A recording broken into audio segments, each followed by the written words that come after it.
Tātou alala mai tātou no whanga. Ia whaiwa vela la ia.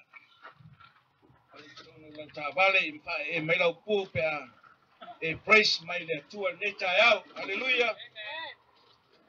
Tai le tua maua sa wanoa tātou te mafuta nei tai au. Iona saunoa fo ilana au auna o tātou. Tātou whaftai ei le tua. Praise the Lord. Whaftai le tua no le asifou. Aso whapopo e no soifua malo wola. A pēnā tātou mai tātou te watu ai le vi inga. Ma le whamanui le tua ona olona lofa malona ngā nei at oi ma. Praise the Lord. Whaftai le tua ona ole. Ole nei whai aso. Whaftai le tua ona ola ia tau. Ia mesifo tono a inga ia tai ngane foi. Tātou I ka le sia lo maua pe tātou le malosi ma le ola. Praise the Lord. Amen.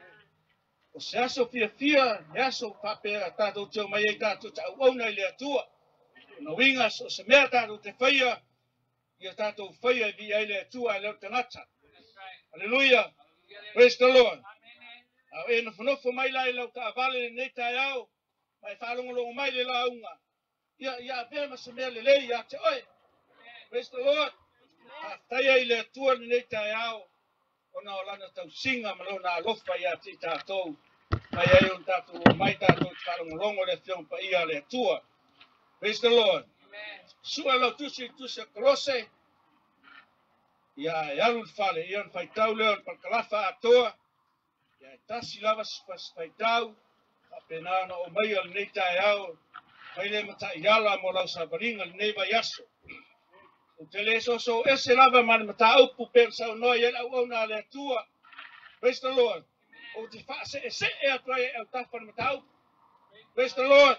O te le ali lunga, o te le ali lala, o te se e au tafa. Praise the Lord. Kolose mta po tolva I po luas pu marfa. Pe o maua ia, pai tau mai lau tu spa ia nei tai au. Pe o maua, pai tau fatasi ia. Au wau o tou iloa. E maua e o tou mai le alii o le kaui, o le tofi lea. Au wau au ona o tou le alii o keriso. Au wau o tou iloa, e maua e o tou mai le alii o le kaui, o le tofi lea. Au wau au ona o tou I le alii o keriso. Amene. O le tofi, o lo kaui, e te maua ina ua e au ona. O le taui e te maua I lau au au nanga. O le tofi e te maua mai I lau au au na. Hallelujah. O le ala e pule. O le tautua. Amene. So se mea lo e ngalua e te tono ngā ruenga le atua. E te mauti noa mauti noa. O lau ngā ruenga le nā nai whai luma le atua. E te reo sau e te au au na I le whai whi au ko au. A rea te sau e te au au na I le atua soifua. O le atua e leo liu. O ana nafi ma le so e o tu lava I le whababau. Amene. Rono winga o tātou o tangata e fia e au au na I le atua. So se mea tātou te whaia. Tātou au au na mare whamaon. Tātou au au na mare fia. Tātou au au na malau mauti noa. E te maua le taui mai le atua o lau ngā luenga. O lau whala mai nei tai au. E maua lau taui mai le atua e tia. O na ua e sau whaafoi le viinga. Man whamanui le atua. Masa patpati via le atua nei tai. Praise the Lord, praise the Lord. Whaftai le atua. O se au tu po se manatu mo tātou le nei tai. Whapero whapuina. Ole ka le sia au auna. Ma whātua tua I le atua. Ole ka le sia e au auna. Ma whātua tua I le atua. Ole ka le sia e au auna ma whātua tua I le atua. Ole ka le sia e ngā lulue ma le whamaon. Ole ka le sia e ngā lulue ma whamaon. O mea uma tātou te whaia. E mai te tono o tātou loto. E tupu mai lo loto o le fia mai le oliori. e te au na i le tua, a wau lewa e whaitau na whiang paia le tua, a wau o tau iloa, e maua e o tau le taui. Amen. Praise the Lord. E maua mai e o tau le taui. Lona winga la o le taui, o se mea te fia ma o fia. E te haru lau ngā luenga i vai aso atoa, e te mauti noa, e maua lau taui. E maua lau sake e sau e fia. Maua lau tau. Ta pena whono tātou o langa uauna i le tua. Tātou te auauna me tātou ngā lulua i ngā luenga le tua. Ia e mauti noa mo mauti noa. E maua lau tau. Amene. Ia e auauna marfa maoni. Praise the Lord. Hei on tā ua e la uauna vai aso o tua nai. Tātou te leo mai tātou te nofu i tono whakatanga le tua. Ai te tau ia te oe mau. On tātou mai tātou te auauna, o tātou ngā lulua i ngā luenga le atua. Ana o tātou mautinoa le upo le atua, e maua lau tofu. E maua lau tau. Amene, e maua lau tau i mai le atua, ai sea ona o eo tāta, e ola whamaoni. Whamaoni, nai me iti, o te tōwhia, o te pule mea tele. Amene, o le whamaoni la, ma fua mai tono lau loto. Amene. E sau mara taele o lau loto, lau ngā lua e mara whamaoni, so se mea te whaia mau whaia, e te mauti noe maua lau tau. Amene. Whanau ale atua li nei taia. Aua nei tu mama ina, ia te oe mau da fionga pa ia ale atua. O le upu lea le fionga pa ia ale atua. O le feta lai mai lea, o le atua ia te oe mau. So se taimi tātou te swei nei le fionga pa ia ale atua. O lo feta lai mai le atua ia te oe mau, i se mea i manao ai le atua, ina ia tātou wala ma tātou mana sunatu iai, ia e au auna malo whamau. Church, manao mia lo whamau. Manao mia lo whamau. A whai e te iloa, e leo maalosi lo whamau. Whamalosi ne nei aso. Amene. Whamalosi ne nei aso. Ia tu iai whamaoni i lau ngā luenga. Aua whamaoni ngā luenga le atua. A te whapalapala i oi, ngā luenga lai te ngalue. E te paole i lau ngā luenga lai te ngalue. Nei o le fua e te lulu. O le fua nā te selei. Church, manao mia lo ngā lue whamaoni. Praise the Lord. Whamaoni o na e maua leo le sini. O lo tau nuunga. O lo uola i le atua. Aua nei tu mama aina ia te oe lo iai le lalo langi le nei. Church, aua nei tu mama aina ia te oe. Ana e te iloa. E te leo iloa le maranga maliu maleot. Leo mutato iai vai taimi o le vai tau o le whama. A COVID-19 maleiva. Amen. Ia e nofo sa niuni, o nofo sa niuni. Ia vea lo nofo e lo ainga. O tātou leto e o mai te tono e whalo le tua. O te mauti noa, nai te whamaoni. Whamaoni o tū te mau whaiva. I te tono lo ainga. O lau te talo, ma le upo le atua te whaitawini. Le nao na so lulu e whanongolongo mai e o auna le atua. Ao aso uma. Lua sifuru mai whai tū lao le aso. E te au auna mai ngā lua i le atua. A whai te whai ngā luenga. Aru, whai tau lau tis pa ia. E loa. Maua so wafa noa, pai tau al tus. Amene. E le loa e se tasi ai, la si la fia e le atua, le uma tātou te whai. Ia e au auna marwha maoni, tātou te mantua le au auna o tāwita. Tāwita o stangata, e tusalo na loto ma le loto o le atua. To se me whai e tāwita, e loa tāwita halu lo na atua. E loa tāwita lo na maoni, o ai whamaoni mai lo nā tua ia te ia. So se mea e whai e tāwita. E loa e tāwita e tari mai le tua. Au auna mara whamaoni. Piti se tupo o Israelu. Ia lai utale. E pama moe. Amene. Lai leo. Lai au auna. Manu alon tamama lo nā ai. Amene. Ai whaftai i le tua. Na te lei tari e seina, le manao tavita le ai lona loto. Le tavita o stangata ena mumulo na lau. E au le lei pe o fai lau. Amene, e au le lei. Ana so stangata e alu le tua. O tangata au le lei. Amene. E ke fai mai mau fai mai o te le au le lei. O ke fai atu e ke au le lei. Aisea, ana lewa e talia Yesu. Amene. O le alpa au tatu o langan tatu iai. Ua fai le tua. Ma ua whamanuia le tua ia to. E nana, na whamaunia e le tua. O ta vita o tangata au le lei. Toi mumulo na lau. Ola mai ata vita o mumulo na lau le sui ale lang. Amen. Praise the Lord. Aisha, ano le malu le nao le tua. O oil tangata au auna. O au tangata au auna le tua. E te tau un tatu au auna ma whamau. Praise the Lord. Oi te lo whamau ni ia. Ria nei tai au te whamau ni le ri. Amen. Le wau stangata whaitara po stangata mui mui. Au tātou tangata tau mawhai le tua. E te tau tātou ngā rue. E te tau tātou o wauna. Mara whamaoni le tua. Nāmen tātou Lord tālu. Whamanuia le tua ia tā vita. A vea matupo Israel. A whio iei tama mātutua ie. E le whamau. Nā keu ke ulua ma keu maso. Ai le eise whaunga le tua o iei. Au tangata o tā vita o tangata. E iei whaunga le tua. E whaau le tua I tangata whamaoni. Praise the Lord. Kalesia whamaoni. Whamaoni le tua. Iosefo tangata. E sangi I ona tiute ma ona whaiva.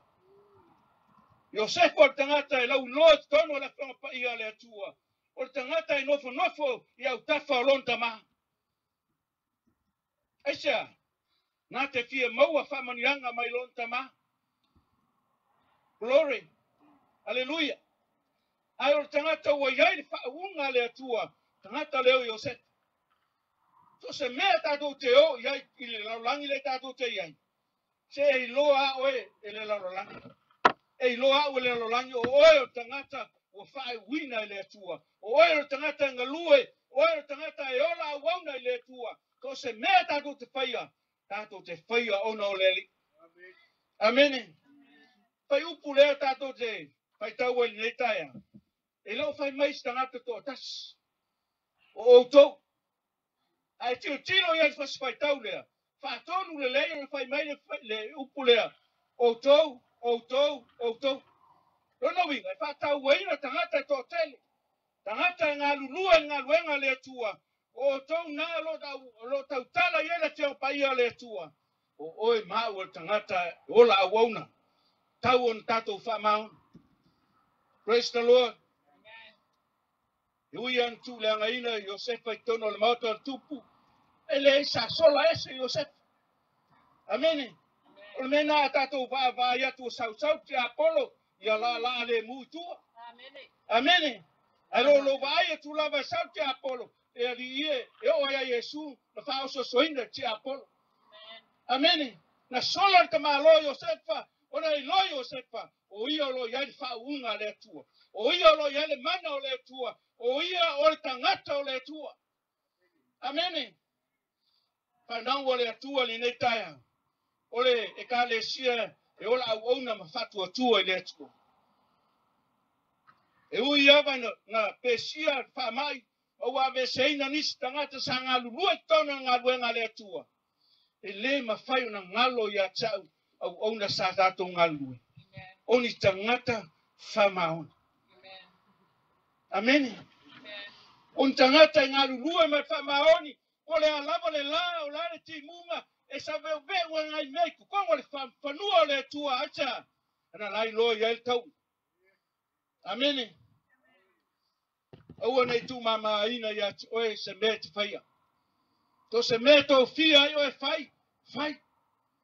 Tepe ke kango aku wa le ai se mea. Whai pea. Amen. So le tua manuia. A whai te manuia. E manuia lau tanga. E manuia lau ato. Manuia so se me te awi ai. Aisha. No oe le tangata whamaoni. Whanau o le tua li nei tai au. Whapena no au nangi a te oe. Ia e au auna malo whamao. Ta ua au auna i vai aso tōna. Tātou te leo mai tātou te au auna whakumutumu lima. Ngā singa pa ia iai. Ameni. E te iloa mea ia sa tātou whaia. Sa tātou whaia, sa tātou au auna i le atua. O ia lo ia so sia. O ia lo ia tamau a inga. I le oe, le tū, le tino le nei. Ai si nei le tū lilo whale anga. Ameni. Whamaoni.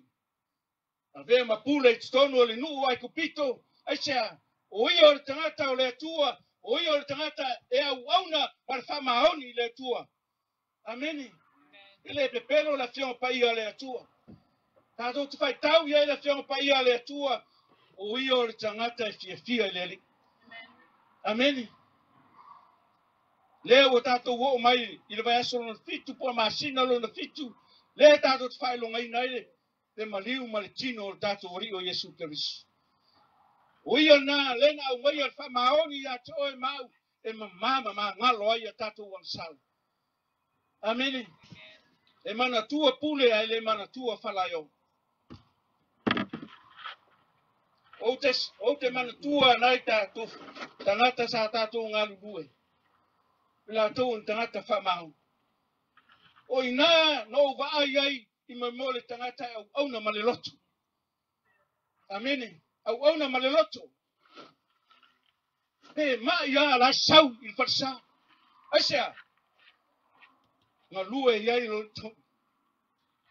E iai lo tau i pe au mai pala au o le atua. Whanau o le atua li nei tai au. Mai la tau umba e whanongolongo mai. E whamaoni le atua. Iana wholafolanga. E le pepelo le atua. E te maua lo tau i. E a whai o oe. O le tangata e ngā lue ma le whamao. Praise the Lord.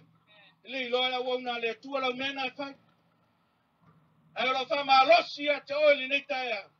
Ia e a wauna ma lo whamaoni whatua tua i le atua. Na iei tangata o tātou e kāre sia e whanema. Ameni. Tātou te talo i le atua na ia whamalo loina. Nai tina ia. Praise the Lord. Ele aise mea whengatai le atua. Ia whai tātou te whamaoni le atua. Lo iai tātou mata whaioi i te tono ngā luenga le atua. O lau te talo i le atua. Ina ia au maisa vanoa te le. Ta whai e ngā luenga le atua. I te tono le nei lotoa. O tātou iai. Ameni. O le mana onga leo la wauna le atua.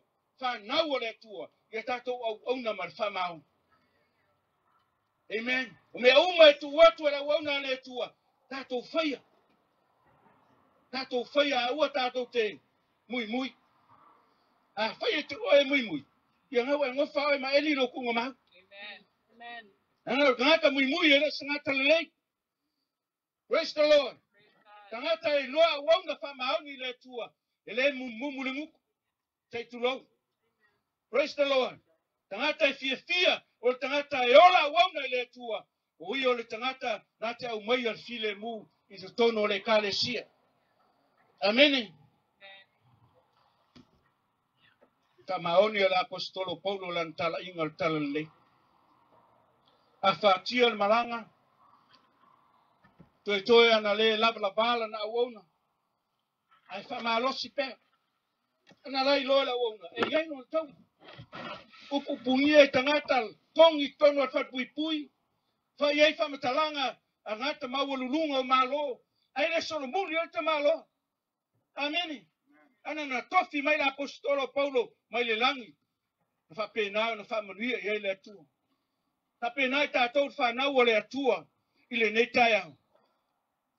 Pei o whamaoni o le apostolo. Praise the Lord.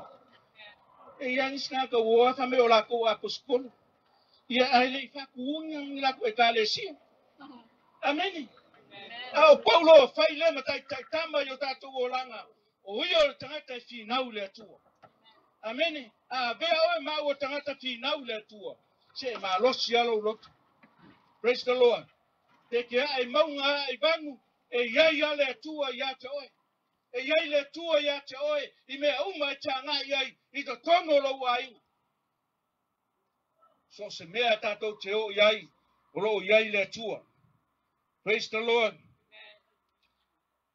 Le na yai tale ni lima. Lua le tasi ai, tasi le tas. Wai mana malama le tala lea. Hei o tangata e auna. E alu e fa penan fa salalau mea tupu na au mai atei. Ameni. Tatou o tangata tatou te leo e tufan tatou talen. E tatou te o e tau i fina ngalo le tua. Ia i latou e latou te lei loa ina whaartanga le tua. Ameni. Pasta e au ia le tua. I le nei bai tau o tatou iai. Tele tangata o whaolaina. Tele tangata o latou talia Yesu Keriso. Mafua mai tea. O lau ngaluenga ma lau ngaluenga. Ai maisa la wauna le tua. Lo lau ngaina le upo le tua. Pasuoto sina ina. O tatou wala ma tatou loto. Ina ia tatou tu mau pe whautanga le tua. Ameni. Fatua tua le tua. Praise the Lord. Fatua tua le tua e te mau ai melele. Fatai ia le tua onore. Masina utona ia. Sapa popo sia solo uola. Ono sifun mare balu o tau sang. Au lea vai mai e teenage ka. Ameni. Ma fua mai fia, ma fua mai o fia le. Praise the Lord. O te ngalue mo o wauna le tua, o te loa e foai mai le tua lo malos. Ameni. Te loa fa pena foi o ma. Tangata e ora wauna le tua, e ngalue ma le loto ngalue ma famau. Praise the Lord. Saulena ye tare ye lima. E ona nesi lima le. E te ilosia, tata lasa ngalue. A pena foi tangata e lima, malelua. Pa popo ye malesi lua. E saula wauna tas. O I ale ke ngala bebe ai kako. Ameni. O I le kako ke mui ai il melekas. Ai ke loa, ai fa kupua melekas. Se e kupua. E ngalue mai ale nganga le tua ia toe mau. Ana ole me te ave malo loto ato le tua. E tasi lo taleni, e tasi menga te ngalue, e to tele lo whanau, e to le lava lo whasoa, se lava lo whasoa. Amene, asha. Ave le tasi nai le tua e mo mai le skas. O nge pika kora o unga lea, e o una e whapena o na halu kangule, le taleni. Amene, te whasuru le nai au. Praise the Lord. O ka le whasuru oi. Amen. Pasuru Keriso. Amen. Oia na lete maua mai ele malosi. Mane paperana fa au wa yo le tua. Ona oio le tua e tali mana. Amen. Praise God. Praise the Lord. Ole me elu. Ole e kalesia ona marfatu tua le tua. Ole kalesia e yele loto etas. Ne foi na ta ua wona le tua le bayaso le tua na. Ameni. A lewa o toi a mai e taiao nei, ina ia tātou iloa o tātou o tangata e o la wanga i le tua, ia tasi lo tātou loto. Ameni.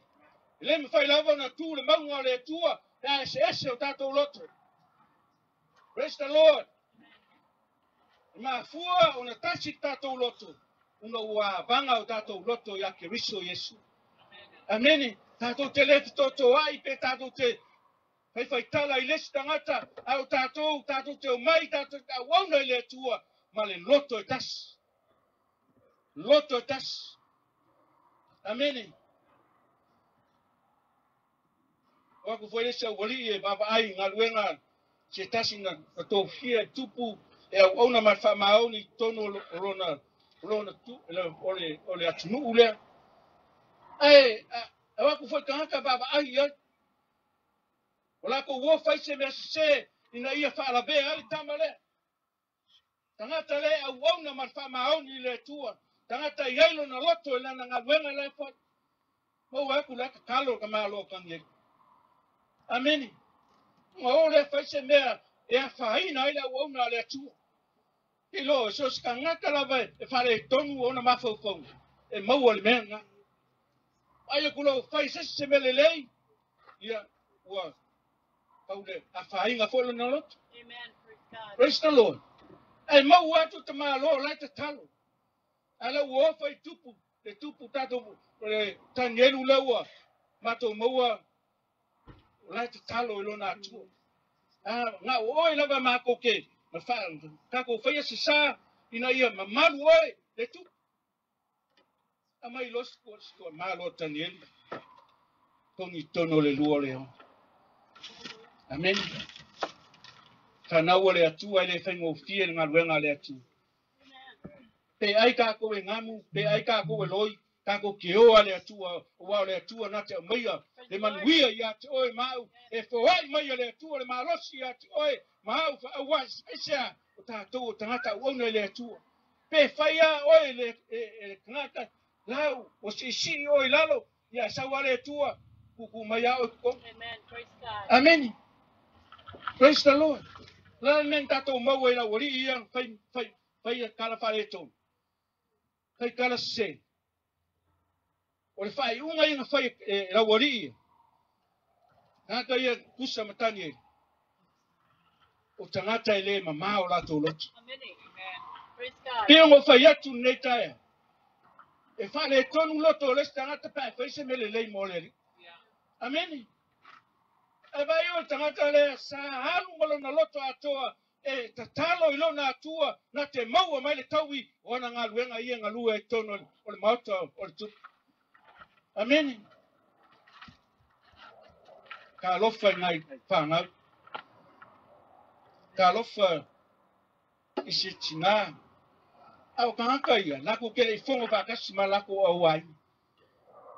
Au o whai tau le tala lea. Ta maa o oe te whai al whiwhiri ngā lo ai. Amen. Eo no whai atu ia te oe nei tai au. Ia e au auna ma lo loto ato. Amen. Ua la bea fua, si papine masiana whanau. O no whiwhiri ngā ser tama. O ka ngata ia ngai kongo le maoto tupu. E leo tina poni teine. O tama. Amen. Au le mea tupu. Ua lafo tono le luo leo. Le iai se singola. Aisea, tangata whawhau meleanga. Amen. So tangata whawhau meleanga ia toe mau. Ngofua ia ma eli long tunga mau. Praise the Lord. Ana o tātou tangata wauna le tua. E te tau na mamalo loto. Praise the Lord. O mea tātou te whaia I le tua. Ia mamao tātou loto. E whamanuia mai le tua ia toe mau. Te a whai o oe tangata e te wauna walo loto atoa. Amen. Ave yellow kaimi. Ave yellow kavale. Ave yellow kupe. Amen. E kako kele o ale langi man kavale man kupe. Amen. Kako ke o ona lo loto o saunia mo le atua. Au na me mana mia mai le atua. Ona oe tangata e ola wauna mpamaoni le atua. O tangata e ona ma le loto atoa. Praise the Lord. Au ona ma le loto. Amen. Whanau o le atua ni nei tai au. A le eiso loto. Ia. Na o mea whale tonu a tatu te whaia. Praise the Lord. Ko le alo titi a te lelo loto. Seke malo loa. Amen. Whamanuia le atua ia toi pāwhai o ora tangata. E te lelo loto. E te awauna le atua. E te awauna le alio Yesu Keriso. E te maua mai ali tau. Te leo ngisio tātou e mātutua atu. Au levan au auna le atua. La mea le ina lato a putia le whaatanga le atua. Uno lato loa sua malio le li. O lato ulo le matanga o fio le atua. Le lato ta wauna iai mo lato loto atoa. Amen. Whanau le atua. Au talavou. Ma lue ma lo loto. Ma ai tangata mātua na te pi iai. Praise the Lord. Tangata na te moa ma iai whasingo manga mo oi mau. I mea te ngalue, o ngalue ai maiso tono lo ai. Amen.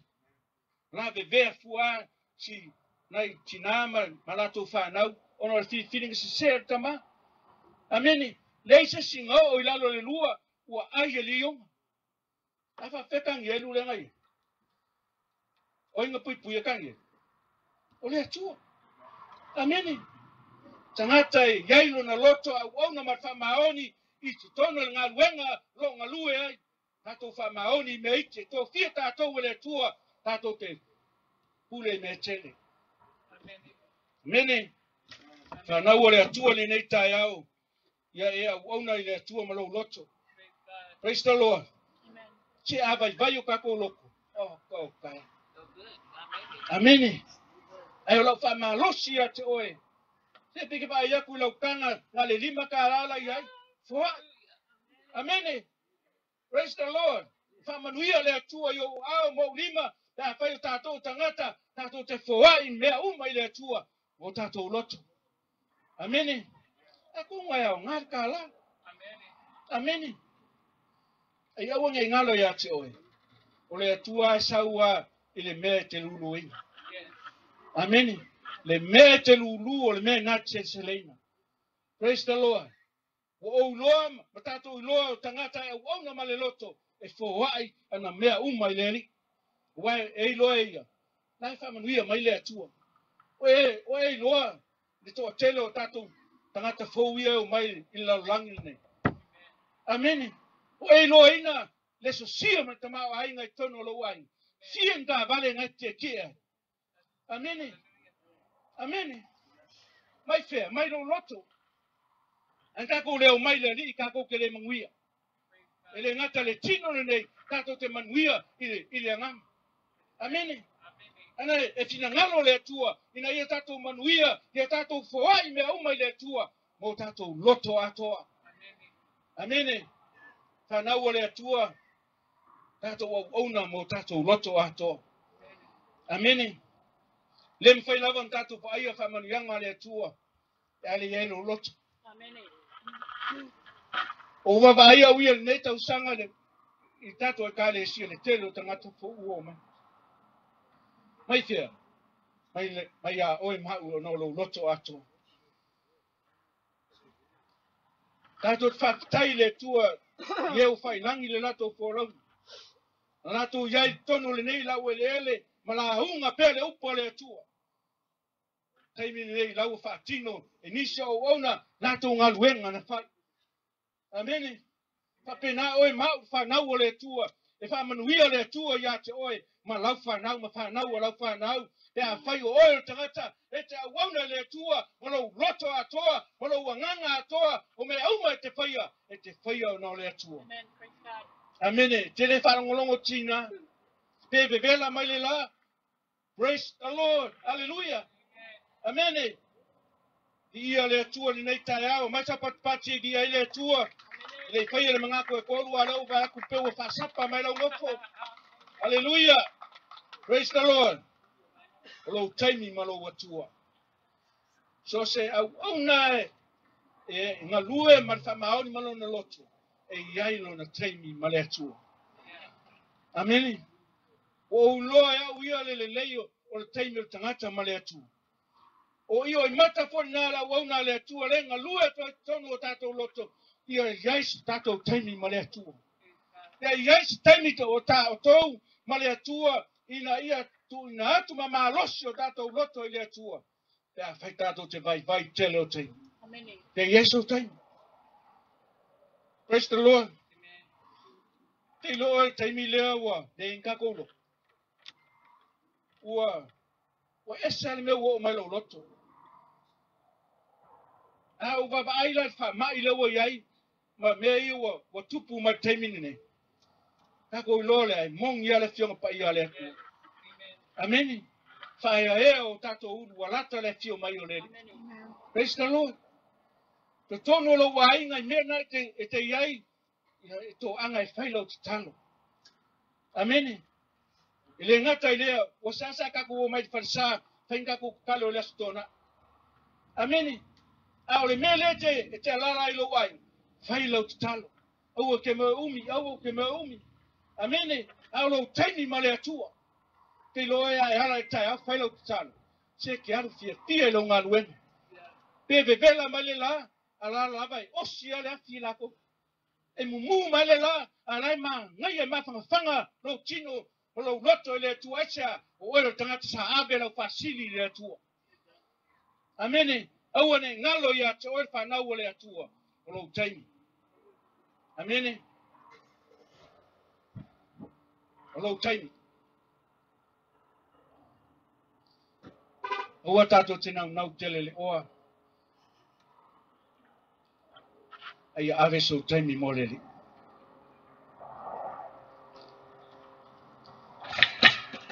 o le time e ta o te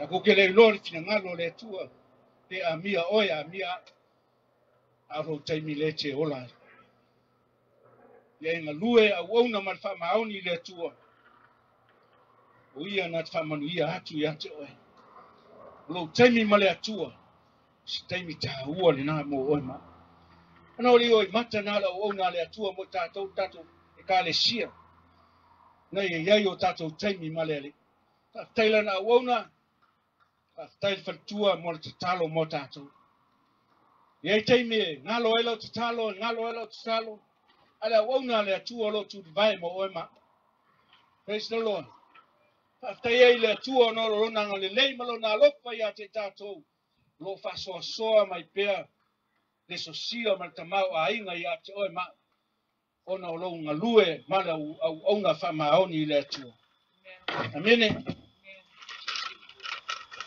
i yone na skuma fitu e po lo skuma fama lo skuma ai sua yelo te spai ore ma nei ai o upuna Yesu Kristo na talo ai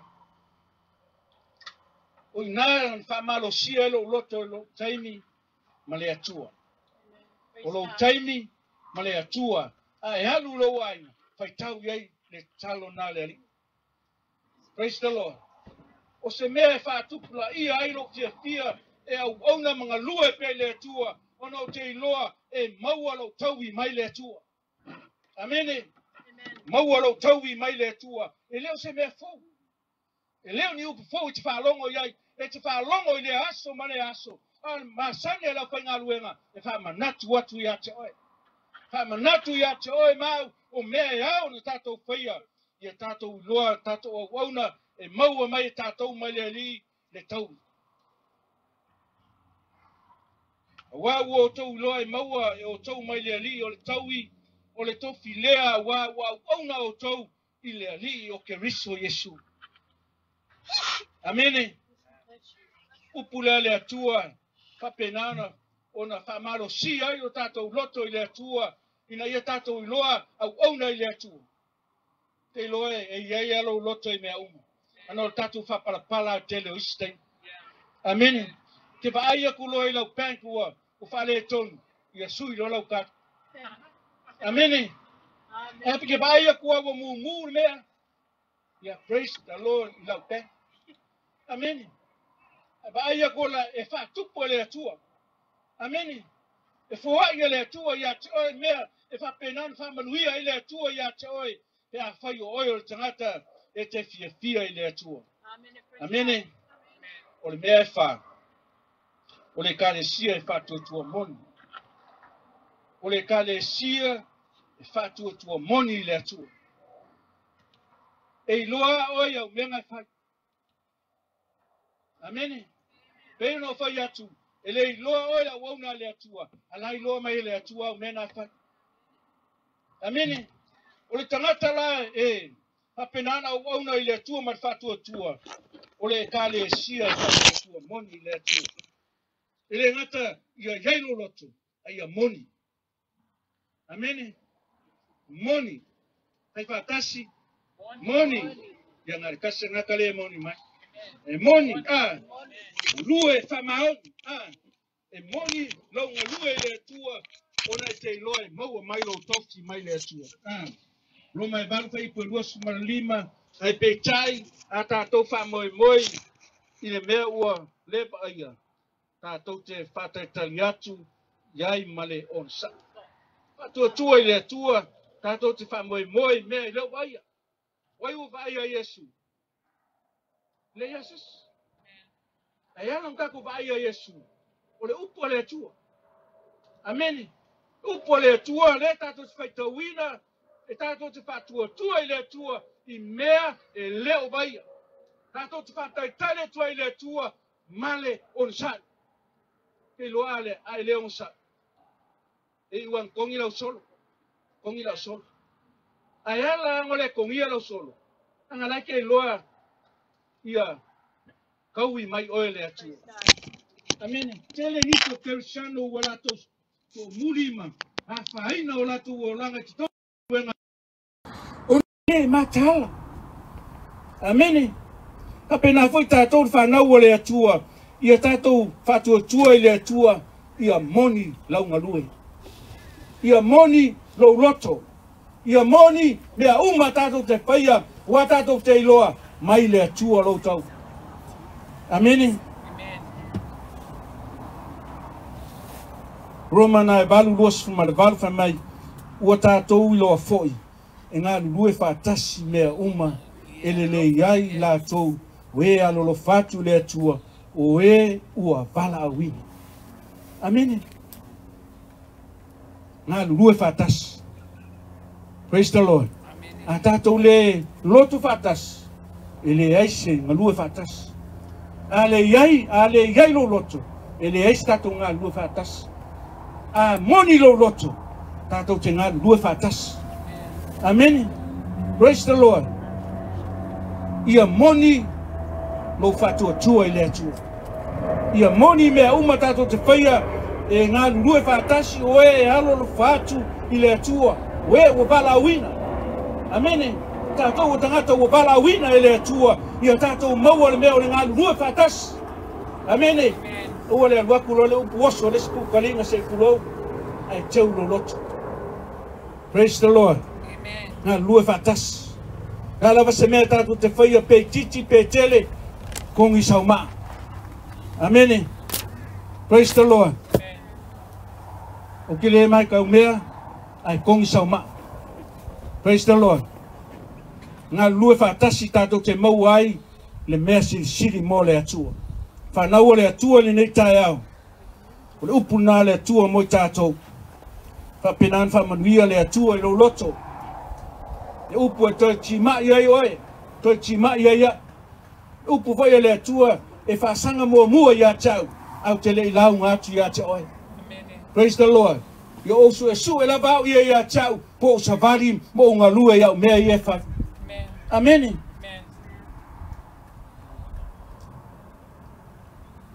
Lo taimi ma le atua. Lo fatua tua I le atua. Lo loto atoa. Ia moni lo fatua tua I le atua. Kaftai le atua I la upu le nei tae au. Mātou whanongolongo I le atua.